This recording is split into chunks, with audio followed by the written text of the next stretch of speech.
Has Ohad and team been made aware of hyperdimensional computing?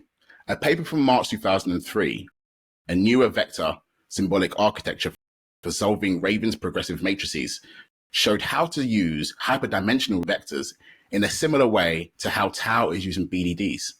Does Ohad or the team have any thoughts or opinions on this approach?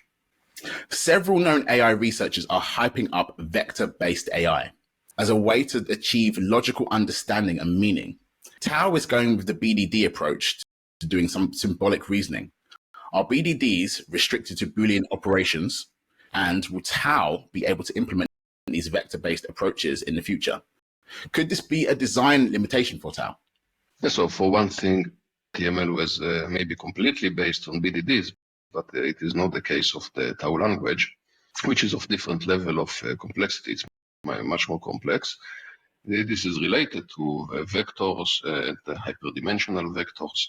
I spent a lot of effort some years ago in order to do logic using vectors and hyperdimensional vectors, which, by the way, they are nothing but buzzwords, because they are used all the time in machine learning. There is nothing special, some unique technology about it.